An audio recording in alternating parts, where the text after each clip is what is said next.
اعوذ باللہ من الشیطان الرجیم بسم اللہ الرحمن الرحیم الحمد للہ رب العالمین والصلاة والسلام علی اشرف الانبیاء والمرسلین وآلہ الطیبین الطاہرین اعوذ باللہ من الشیطان الرجیم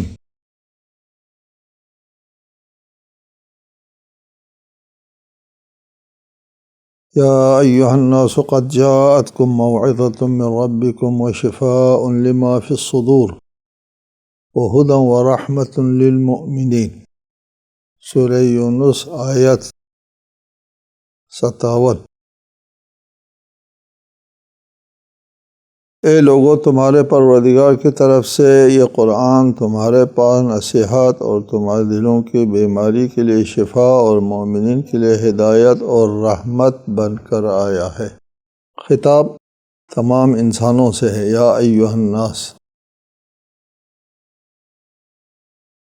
اور موضوع قرآن ہے۔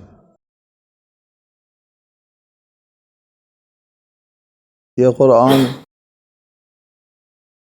بنیادی طور پر تمام لوگوں کے، تمام انسانوں کی ہدایت کے لیے ہے، جیسا کہ اس آیت کا مفہوم ہے، لیکن اس سے فائدہ اٹھانے والے متقین ہیں، اس لیے ھدی للمتقین، عملاً متقین کے لیے ہے، اصولاً تمام انسانوں کے لیے۔ اس میں ارشاد فرمایا، یا ایھا الناس قد جاءتکم موعظۃ من ربکم، تمہارے مالک کی طرف سے، میں نے بارہا کہا ہے رب کا معنی مالک ہے، تمہارے مالک کی طرف سے ایک موعظہ آیا ہے، واعظ نصیحت۔ واعظ نصیحت کے بارے میں کہتے ہیں کہ واعظ اس تذکر کو، اس یاد دہانی کو کہتے ہیں جس میں پیار بھی ہو اور عاقبت کا خوف بھی ہو، اس کو موعظہ کہتے ہیں۔ پیار و محبت ہے جس کے ساتھ شاگرد سے استاد کو پیار ہوتا ہے، اولاد سے باپ کو پیار ہوتا ہے، لہٰذا باپ اور استاد اولاد اور شاگرد کو موعظہ کرتا ہے۔ اس میں پیار اور محبت اور ہمدردی کا عنصر موجود ہو، جس تنبیہ میں اس کو موعظہ کہتے ہیں، اور جس تنبیہ میں پیار اور محبت کا عنصر نہ ہو اس کو انذار کہتے ہیں۔ یہاں پر کہا کہ یا ایھا الناس، لوگ اس عنوان سے کہ انسان ہے، اللہ کے بندے ہیں، مخلوق ہیں، اللہ تعالیٰ کو اپنی مخلوق سے پیار ہے، اس لیے یہاں موعظہ کہا ہے، اور اس عنوان سے کہ مشرک ہے ان کی تنبیہ ہوتی ہے، انذار ہوتا ہے۔ وَشِفَاءٌ لِمَا فِي الصُّدُورِ، اور اس قرآن میں ان بیماریوں کی شفا ہے جو دلوں میں ہوا کرتی ہے، دلوں میں موجود بیماریوں کی شفا بھی اسی قرآن میں موجود ہے۔ وَھُدًى وَرَحْمَةٌ لِّلْمُؤْمِنِينَ، اور آگے جا کر کے ہدایت و رحمت ہے، یہ خاص ہے مومنین کے لیے۔ قرآن اصولاً تمام انسانوں کے لیے ہے، لیکن اس سے فائدہ اٹھانے والے، ہدایت اور رحمت حاصل کرنے والے مومنین ہیں۔ یہاں پر موعظہ سے بات کی ابتدا ہوتی ہے اور رحمت پر انتہا۔ موعظہ سے بات شروع ہو جاتی ہے، پھر اس موعظہ سے فائدہ اٹھانے والے، اور شفاء لما فی الصدور، دلوں میں جو باتیں ہیں، جو بیماری ہے اس سے شفا یابی حاصل کرنے والے لوگ ہدایت اور رحمت کے سزاوار ہوتے ہیں۔ انجام ہدایت اور رحمت ہے اور آغاز موعظہ ہے۔ یہاں پر ایک بحث قابل توجہ لما فی الصدور ہے۔ جو بیماری سینوں میں ہوتی ہے اس کو دور کرنے کے لیے یہ قرآن آیا ہے۔ سینوں سے مراد، صدور سے مراد دل ہے، جو بیماری دلوں میں ہوتی ہے۔ یہاں پر ایک قلب کہتے ہیں، لما فی الصدور بھی کہتے ہیں، اور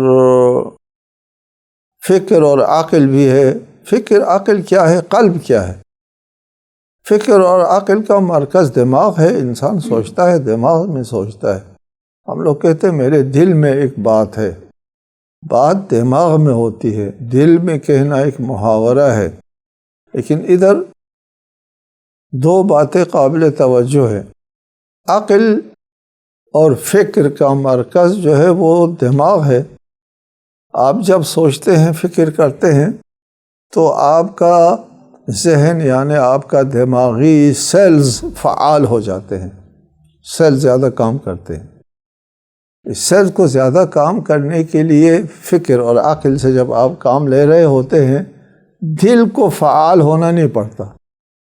یعنی جب آپ زیادہ سوچتے ہیں، زیادہ فکر کرتے ہیں، تو دل کی دھڑکنیں تیز نہیں ہوتی، دل کو کام زیادہ نہیں کرنا پڑتا، دماغ زیادہ کام کرتا ہے۔ یہاں پر دماغ کو سوچنے کے لیے دل کی اعانت اور مدد کی ضرورت نہیں ہے۔ دل اپنے معمول کے مطابق دھڑکتا ہے، معمول کا خون باہم پہنچاتا ہے دماغ کے شریانوں کو، اور پھر دماغ سوچنے لگتا ہے۔ لہٰذا عقل اور فکر کا مرکز دماغ ہے۔ اور بعض باتیں ہوتی ہیں جذباتی باتوں کا مرکز دل ہے، اگرچہ وہ دماغ سے نامربوط نہیں ہے، ایسا نہیں کہ جذبات کا مرکز دل ہے، لیکن جذباتی امور سے دل بہت زیادہ متاثر ہوتا ہے، دل کو زیادہ کام کرنا پڑتا ہے۔ آپ کو جب غصہ آتا ہے تو آپ کا دل بہت تیز دھڑکنے لگتا ہے، کیونکہ اس کا تعلق دل سے ہے۔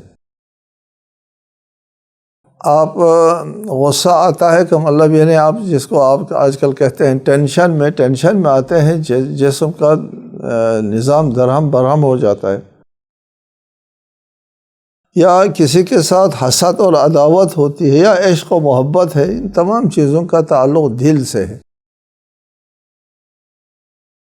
لہٰذا دل کی بیماری شفاء لما فی الصدور، دل کی بیماری جہاں پر جو قرآن مجید نے ارشاد فرمایا، واقعاً یہ بیماری دل سے مربوط ہے زیادہ۔ حسد بھی دل سے مربوط ہے، کینہ اور عداوت بھی دل سے مربوط ہے، اور بخل بھی دل سے مربوط ہے۔ ایمان اور کفر جو ہے وہ بھی دل سے، جذباتی مسائل جو ہے وہ بہت زیادہ۔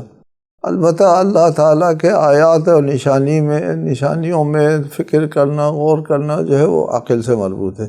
لہذا قرآن ارشاد فرماتا ہے لَهُمْ قُلُوبٌ لَا يَعْقِلُونَ بِهَا، وہاں قلب سے مراد دماغ ہے مرکز، اس میں وہ عقل سے کام لینا ہوتا ہے وہاں پر۔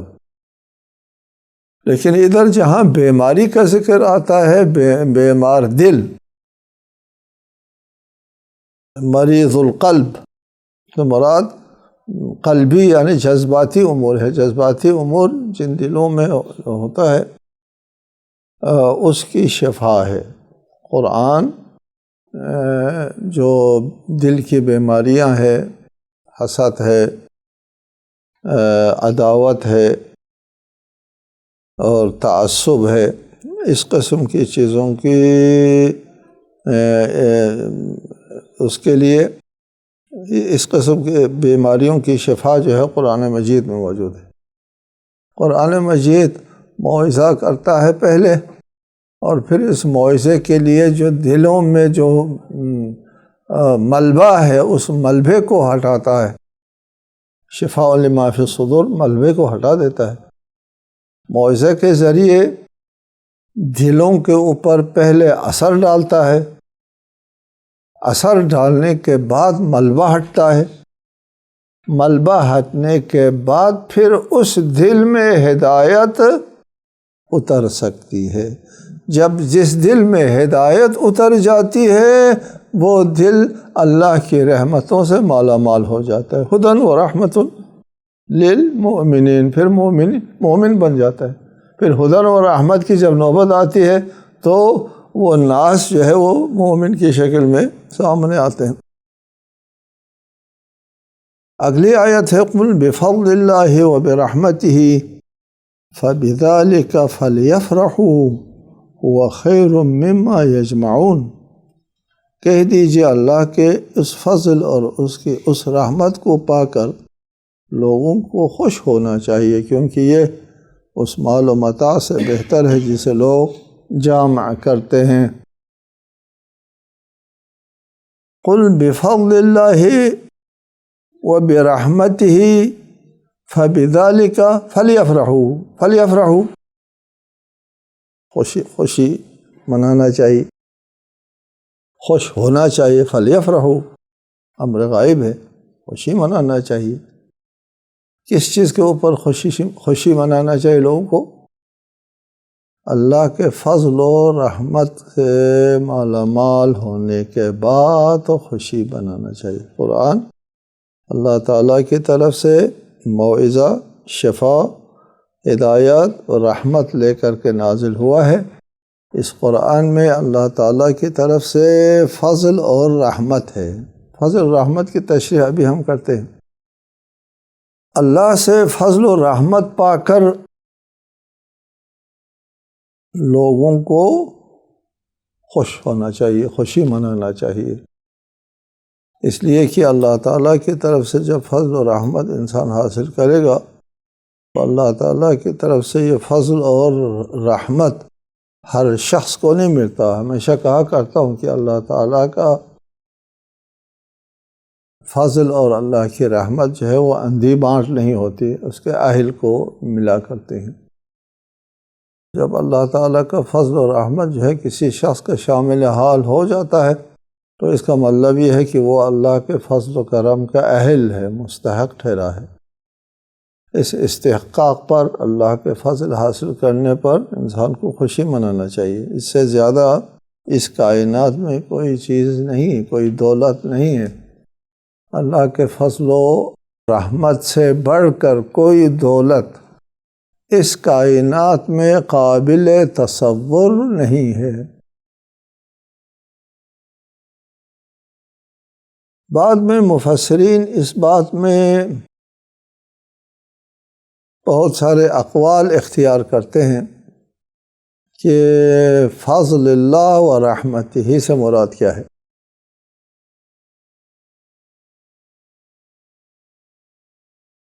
کتب ربکم علی نفسہ الرحمہ، تمہارے مالک نے، تمہارے رب نے رحمت کو اپنے اوپر لازم کر دیا ہے۔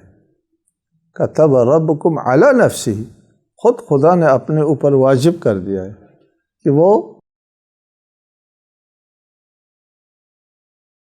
رحمت کرنا، رحم کرنا لوگوں کے اوپر اللہ پر واجب ہے، اس لیے وہ ارحم الراحمین بھی ہے۔ الا کہ اگر کوئی چیز جو ہے وہ یا کوئی شخص، کوئی انسان اللہ کی رحمت کے لیے اپنے آپ کو اہل نہیں بناتا، قابل نہیں بناتا، اس میں ظرفیت ہی نہیں ہے، اس میں ایسے گنجائش نہیں ہے، وہ اللہ کے رحمانیت کے منافی نہیں ہے، اس بندے میں ظرفیت نہیں ہے، وہ اور چیز ہے۔ ورنہ اللہ تعالیٰ نے اپنے اوپر رحمت کو واجب قرار دیا ہے۔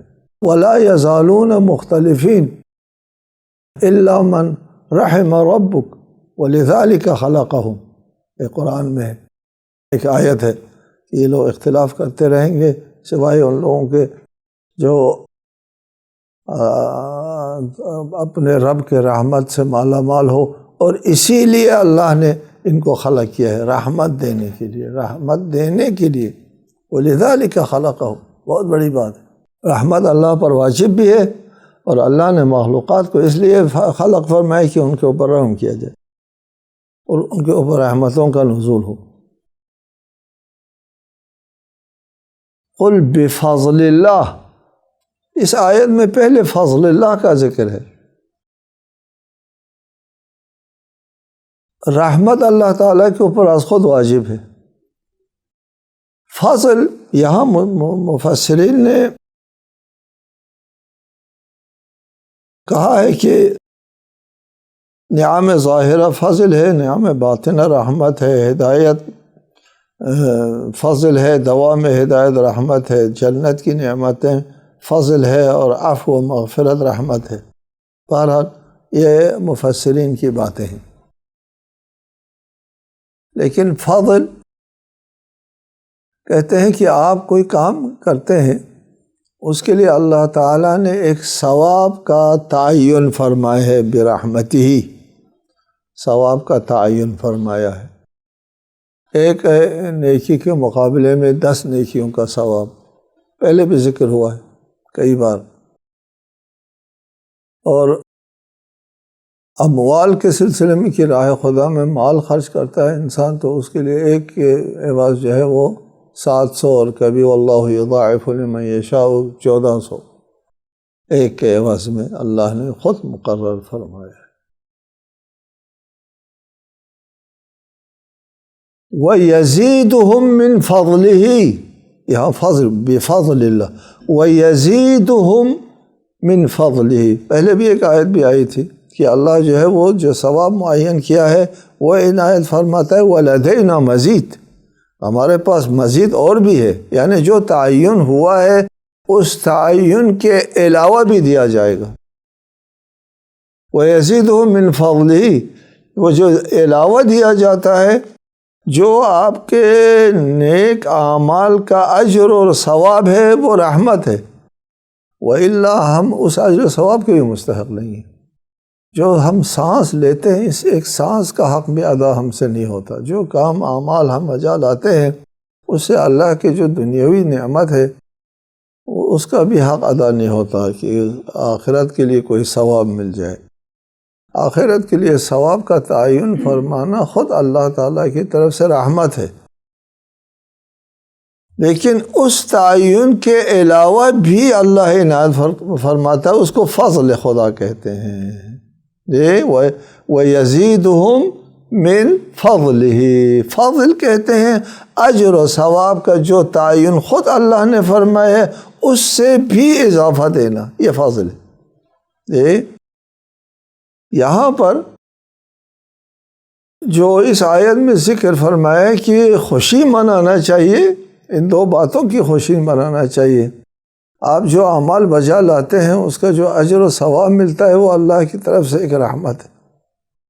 رحمت اللہ نے اپنے اوپر واجب گردانا ہے، اجر دینا بھی واجب، اور پھر مزید دینا اللہ تعالیٰ کی طرف سے ایک فضل ہے۔ ان دونوں پر آپ کو خوشی منانا چاہیے۔ سبحان اللہ، بہت بڑی خوشی منانا چاہیے کہ ہم ایک چھوٹا سا عمل انجام دیتے ہیں، اس پر اللہ تعالیٰ جو ہے دعائے کمل میں ہے، یا سریع الرضا، ایک بہت جلد راضی ہونے والی ذات۔ میں مثال میں بیان کیا کرتا ہوں کہ رمضان کے کسی مومن جو روزہ دار ہے اس کے افطاری کے لیے اگر آپ کھجور کے ایک حصہ، آدھا حصہ کسی کو افطاری کے لیے دیتے ہیں، اسی پر خدا خوش ہوتا ہے۔ یار آدھے کھجور پر اللہ خوش ہو جاتا ہے، سریع الرضا۔ اس پر انسان کو خوشی بنانا چاہیے کہ ہمارا پروردگار اس قدر ارحم الراحمین ہے۔ فرمایا قل بفضل اللہ وبرحمتہ فبذلک فلیفرحوا هو خیر مما یجمعون، یہ فضل و رحمت جو ہے اس چیز سے بہتر ہے جو اس دنیا متاع ہے۔ دنیا کے بارے میں لوگ فکر مند ہوتے ہیں، جمع کرتے ہیں، مال و دولت جمع کرتے ہیں۔ دنیا کے مال و متاع سے اللہ تعالیٰ کا فضل و رحمت خیرون، بہتر ہے۔ کتنا بہتر ہے؟ لیلۃ القدر خیر من الف شہر، 1000 مہینوں سے شب قدر بہتر ہے۔ کتنا بہتر ہے کوئی معلوم نہیں۔ اس آیت میں بھی فرمایا کہ جو تم مال و دولت دنیا کی جمع کرتے ہو، اس سے جو فضل و کرم اللہ تعالیٰ کے پاس ہے وہ بہتر ہے۔ کتنا بہتر ہے یہ اس کا آپ اندازہ کر سکتے ہیں؟ کتنا بہتر ہے؟ نہیں کر سکتے۔ آپ کے دنیا میں جو مال و متاع ہے اس کی کوئی حیثیت نہیں، خود دنیاوی زندگی کی کوئی حیثیت نہیں ہے، مدت کے اعتبار سے بھی 60-70 سال کی زندگی ہے۔ وہ قیامت میں ادھر ایک آیت گزری ہے کہ جب قیامت کے دن آئے گا تو لوگ کہیں گے کہ ہم دنیا میں 1 گھنٹہ رہے ہیں، نہیں 1 گھنٹہ رہے۔ یہ 1 گھنٹہ ہے قیامت کی زندگی کے مقابلے میں۔ اس 1 گھنٹے میں جو کچھ بھی ملے نہ ملے کیا فرق پڑتا ہے؟ اس کی کیا حیثیت ہے؟ اور اللہ کے فضل و رحمت کی حیثیت یہ ہے کہ وہ ابدی اور دائمی چیز ہے، وہ قابل وصف و بیان نہیں ہے۔ وَرِضْوَانٌ مِّنَ اللَّهِ اکبر، اللہ تعالیٰ کی خوشنودی جو ہے وہ قابل وصف و بیان نہیں ہے۔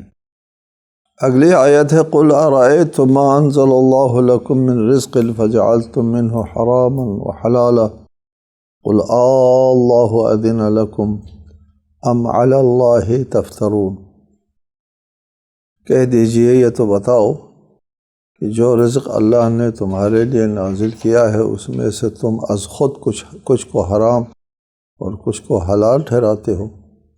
کہہ دیجئے کیا اللہ نے تمہیں اس بات کی اجازت دی ہے یا تم اللہ پر افترا کر رہے ہو؟ مشرکین بعض جانوروں کے بارے میں عجیب غریب نظریات رکھتے تھے حلال و حرام کرنے کے لیے۔ کچھ جانوروں نے 5 بچے جنے اور 6واں بچہ نہیں جنا اور وہ حرام ہو گیا، اس قسم کے۔ یہ سورہ المائدہ آیت 103 میں ان چیزوں کا ذکر ہے۔ ما جعل اللہ من بحیرۃ ولا صائبۃ ولا وصیلۃ ولا حام، یہ جن جانوروں کا ان لوگوں نے نام رکھا تھا بحیرہ، صائبہ، وصیلہ اور حام، یہ حرام جانور ہے، یہ اس صورت میں حرام ہو، اس صورت میں اس صورت میں حرام ہو جاتے ہیں۔ چیزوں کو جو اللہ تعالیٰ نے ان کو روزی فراہم کی ہے، رزق عنایت فرمائے، ان میں سے کچھ کو از خود حرام کرتے ہیں، از خود حلال کرتے ہیں۔ کہہ دیجئے کہ اللہ نے اجازت دی ہے یا اللہ پر افترا باندھتے ہو؟ پہلے بھی ذکر آیا ہے، یہ پہلے آیت گزری ہے کہ ظن کے بارے میں آپ کو بتایا کہ قانون سازی جو ہے وہ اللہ تعالیٰ کے حاکمیت اعلیٰ ہے، قانون سازی کے میں کسی کو مداخلت کا حق حاصل نہیں ہے، خواہ وہ رسول مرسل ہو یا کوئی مقرب ہو، کسی کو حق حاصل نہیں ہے۔ یہ خود اللہ تعالیٰ کی حاکمیت اعلیٰ کا حصہ ہے۔ کسی چیز کو حلال کرنا، کسی چیز کو حرام کرنا، واجب کرنا، خلاصہ قانون بنانا، شریعت بنانا اللہ تعالیٰ کا حق ہے، اس کی حاکمیت اعلیٰ کا حصہ ہے۔ اس میں مداخلت اللہ تعالیٰ کی حاکمیت میں مداخلت ہے، یعنی شرک ہے۔ اس لیے پہلے بھی آپ کو مشروحاً بتایا کہ مذہب شیعہ امامیہ اپنے اصول میں اس بات پر سب سے زیادہ توجہ دیتے ہیں اور اس کی اہمیت کا قائل ہے کہ تقنین میں، قانون میں کسی چیز کو حلال اور حرام کرنے میں اللہ تعالیٰ کے ساتھ کہیں مداخلت نہ ہو۔ اس لیے یہاں ہمارے ہاں پہلے بھی بتایا ہے کہ دلیل کیا ہے؟ دلیل کہ اللہ تعالیٰ کی طرف سے ہے یہ حکم، یقین دلیل ہے۔ جب تک آپ کو یقین حاصل نہیں ہے کہ یہ اللہ تعالیٰ کی طرف سے ہے، آپ کسی کو حلال حرام نہیں کہہ سکتے۔ کسی مفتی کے لیے جائز نہیں، کسی مجتہد کے لیے جائز نہیں ہے کہ وہ کسی فتویٰ کو بغیر سند کے جاری کر دیں۔ سند کیا ہے؟ یقین۔ یقین کے علاوہ کوئی چیز سند نہیں۔ یہ بتایا آپ کو کہ یا مجتہد کو یقین ہونا چاہیے یا کوئی ایسی دلیل ہونا چاہیے اس کے دلیل ہونے پر یقین ہو۔ یہ یا خود یقین دلیل ہے یا وہ چیز دلیل ہے جو یقین پر منتہی ہوتی ہو. یہ کل ما بالغیر لابد ان ینتہی الی ما بالذات، حل بالغیر کو بالذات پر منتہی ہونا ہوتا ہے، چونکہ یقین بالذات دلیل ہے. خبر واحد، خبر عادل بالذات دلیل نہیں ہے، اس کے دلیل پر ہمارے پاس یقین ہونا چاہیے. اگر یقین حاصل ہے تو وہ دلیل ہے، ہم اللہ اور رسول کی طرف نسبت دے کر حلال اور حرام کہہ سکتے ہیں، نہیں تو نہیں کہہ سکتے. اس لیے ہم ہر اس دلیل کو مسترد کرتے ہیں، جیسے قیاس ہے، استحسان ہے، مصالح مرسلہ ہے وغیرہ، جن کے دلیل ہونے پر یقین حاصل نہیں ہے، ہم ان کو دلیل نہیں سمجھتے، احتراز کرتے ہیں، احتیاط کرتے ہیں، تقوی اختیار کرتے ہیں، کہیں اللہ تعالیٰ کی حاکمیت اعلیٰ میں مداخلت نہ ہو، کہیں شرک لازم نہ آئے. اس لیے میں دعوے سے کہہ سکتا ہوں اصولاً و فروعاً سب سے توحیدی تقاضوں کے پابند جو ہے وہ مذہب شیعہ اثنا عشری. السلام علیکم ورحمۃ اللہ.